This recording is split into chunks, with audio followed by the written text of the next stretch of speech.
Senior सहाफ़ी और तज़कियाकार रऊफ़ क्लासरा के मुताबिक नई आलमी सूरत हाल में पाकिस्तान सबसे ज़्यादा मुश्किल का शिकार है। अगरचे पिछले साल मई की जंग ने आलमी सतह पर पाकिस्तान की साख बहाल कराने में अहम किरदार अदा किया।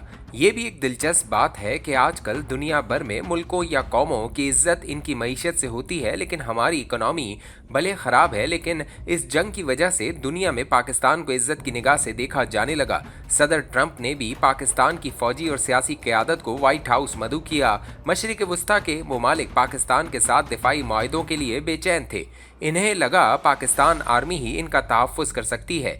सऊदी अरब के साथ तो पाकिस्तान ने बाकायदा मुश्तरका दिफाई मुआहदा भी किया, जिसके जवाब में मुत्तहदा अरब इमारात ने भारत के साथ मिलते जुलते मुआहदे किए। ताहम ईरान पर अमरीकी हमलों के बाद अगर कोई मुल्क सबसे ज़्यादा मुश्किल का शिकार है तो वो पाकिस्तान है। यकीनी तौर पर पाकिस्तान की मिलिट्री और सियासी क़यादत पर दबाव होगा कि इन हालात में वो क्या रियासती पॉलिसी अपनाते हैं, खुसूसन जब मामला ईरान और सऊदी अरब में जंग तक पहुंच गया।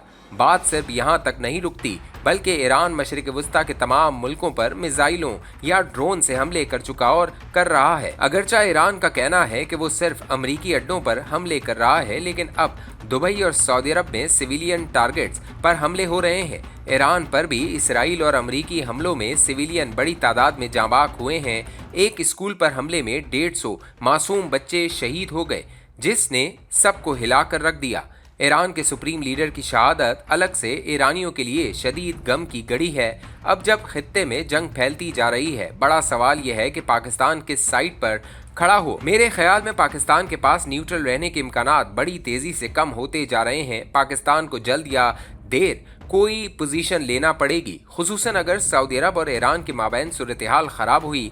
ईरान समझता है कि इस पर अमरीकी और इसराइली हमला कराने में मिडल ईस्ट के कुछ ममालिक का भी हाथ है, लिहाजा अब वो इन पे भी हमला कर रहा है, जिससे जंग मजीद ख़तरनाक होती जा रही है। पाकिस्तान अगर सऊदी अरब पर होने वाले हमलों में न्यूट्रल रहता है तो यकीनी तौर पर सऊदी खुश नहीं होंगे, क्योंकि वो तवक्को रखते हैं कि इस वक्त पाकिस्तान खुलकर इनका साथ दे और इन हमलों की मजम्मत करे। पाकिस्तान अगर सऊदी अरब का साथ देता है तो जंग पाकिस्तान तक फैल सकती है और मुल्क के अंदर हालात ख़राब हो सकते हैं। इस मौके पर भारतीय वज़ीर-ए-आज़म नरेंद्र मोदी ने ट्रम्प कार्ड खेला है और सऊदी वली अहद प्रिंस मोहम्मद बिन सलमान को फ़ोन करके हमलों की मजम्मत की है और अरबी ज़बान में एक ट्वीट भी किया है। सऊदी अरब को इस वक्त एहसास दिलाया गया कि भारत सऊदी अरब के साथ खड़ा है। अगरचा इस ट्वीट में मोदी ने ईरान का नाम नहीं लिया, लेकिन वाज़ेह है कि सऊदियों का मानना है कि इन पर हमला ईरान की तरफ से किया गया। दूसरी तरफ पाकिस्तान की तरफ से इन हमलों की मजम्मत नहीं की गई, क्योंकि वही बात है, पाकिस्तान इस वक्त ईरान के साथ सूरत हाल ख़राब नहीं करना चाहता। पाकिस्तान बहुत एहतियात से चल रहा है। कोई छोटा सा जज्बाती बयान या गलती इसे जंग में धकेल सकती है और पाकिस्तान इसका मुतहम्मिल नहीं हो सकता, खुसूसन जब इसराइल के हमले पाकिस्तानी सरहद से कुछ दूर ईरान के मुख्तलिफ इलाकों में हो रहे हैं। दूसरी तरफ ये बात सबके लिए हैरानकुन है कि ईरानी इंटेलिजेंस इतनी नाकाम क्यों साबित हुई कि इन्हें इसराइली हमलों का पता ही नहीं चल सका और इनकी टॉप मजहबी और फौजी क़यादत इसराइल और अमेरिका के हमले में ख़त्म हो गई। ईरान में भी इस पर सवालात उठाए जा रहे हैं कि ये कैसी इंटेलिजेंस है कि आप खुद तस्लीम कर रहे हैं कि इदारों के अंदर मोसाद के एजेंट मौजूद हैं और उन्होंने इसराइल का काम आसान किया। दुनिया की तारीख में इंटेलिजेंस का किरदार हमेशा से अहम रहा है। ईरानी की मिसाल ले लें। मैंने सोशल मीडिया पर एक पोस्ट लिखी कि कैसे सिकंदर ने अपने दौर की सबसे बड़ी ईरानी सल्तनत को फतह करने से पहले इंटेलिजेंस से काम लिया था। सिकंदर के ईरान की तरफ रुख करने की भी दिलचस्प कहानियां हैं। यूनान का सिकंदर अपने बाप फ्लिप्स की अदम मौजूदगी में मकदूनिया में हर इस जगह मौजूद होता था जहां कुछ लोग दूर दराज से आए होते थे। वो इन मुसाफिरों से इनके आबाई इलाकों के बारे में पूछता। इसे सिकंदर की आदत कहें या शौक कि वो बाहर से आने वाले हर मुसाफिर या ताजिर से एक एक तफसील पूछता कि इनका मुल्क कितना बड़ा है, ज़मीन कितनी ज़रखेज़ है, वहाँ कितनी कौमों के लोग आबाद हैं, इनके आपस में क्या इख्तलाफात हैं, वहाँ तक पहुँचने का रास्ता कौन कौन सा है, कस्बे और गाँव कहाँ कहाँ हैं, रास्ते में कितने दरिया या पहाड़ पड़ते हैं और इनको लोग कैसे अबूर करते हैं। वो लोगों से एक एक बात पूछता। सबसे बढ़कर वो ये पूछता कि इन इलाकों के अहम लोग कौन कौन से हैं।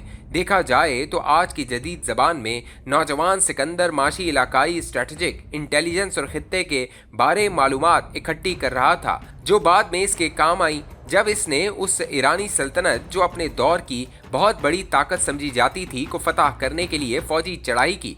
अगरचे ईरान को फतह करने में सिकंदर ने यूनान के उन खूनख्वार कबाइल से फौज इकट्ठी की थी जो मकदूनिया के शाही खानदान के वफादार थे, लेकिन ये बात अहम है कि सिकंदर ने हमला करने से पहले ईरान की सल्तनत से मुतल्लिक सब मालूमात हासिल की थी और सल्तनत के कमजोर हिस्सों पर जहां हमला किया वहीं इसने सल्तनत की बाहमी चपकलिश, दुश्मनियों और लड़ाई झगड़ों से फायदा उठाया। कौमों पर हमलों से पहले तकसीम करने की हिकमत अमली में भी लोकल इंटेलिजेंस का अहम किरदार होता है। आखिर सिकंदर ने ईरान की उस सल्तनत को फतह कर लिया जिसके बारे में इसने कभी यूनान में आए लोगों से शऊर या लाशऊरी तौर पर इंटेलिजेंस मालूमात इकट्ठी की थी। सिकंदर की आदत थी कि किसी भी मुहिम जोई के वक्त 30 किलोमीटर दूर तक अपने जासूस पहले ही भेज देता जो खबरें लाते कि आगे क्या सूरत हाल है। वो तिजारती काफलों और मुसाफिरों को भी पकड़कर पूछगछ करता। जिन इलाकों की तरफ फौज लेकर जा रहा था वहां उन्होंने क्या देखा, सबसे बढ़कर इस मुल्क या इलाके में फैसला करने वाले कौन हैं। सिकंदर पहले ही से फहरिस्त तैयार रखता था कि इस मुल्क के अहम और फैसला साज कौन है। सिकंदर ने हमेशा इंसानी इंटेलिजेंस को हथियार बनाया, जबकि इसके मुकाबले हलाकू खान ने अपनी दहशत को अपना हथियार बनाया। हलाकू खान की दहशत इससे पहले सफर करती थी और लोग बगैर लड़े हथियार डाल देते थे, लेकिन माफी तब भी न मिलती थी। जैसे बगदाद के खलीफा मोतसिम के साथ हुआ, जिसने इस शर्त पर शहर के गेट खोले कि इसकी जान बख्शी जाएगी। हलाकू ने शर्त मान ली। जो ही मंगोल फौज के लिए गेट खोले गए, सबसे पहले मोतसिम को अजियतनाक तरीके से हलाक किया गया। अब देखा जाए तो इसराइल ने भी ईरान के साथ वही किया है जो सिकंदर ने हजारों साल पहले ह्यूमन इंटेलिजेंस की मदद से शहंशाह दारा के साथ किया था। इसराइल को जंग से ज्यादा ईरान पर इंटेलिजेंस मैदान में बरतरी रही। सवाल यह है कि ईरान ने हजारों साल पहले सिकंदर और दारा की जंगों से क्या सबक सीखा। इनके यहाँ ऐसी क्या खौफनाक कमजोरी है जिससे इसके दुश्मन आज तक फायदा उठाते आ रहे हैं।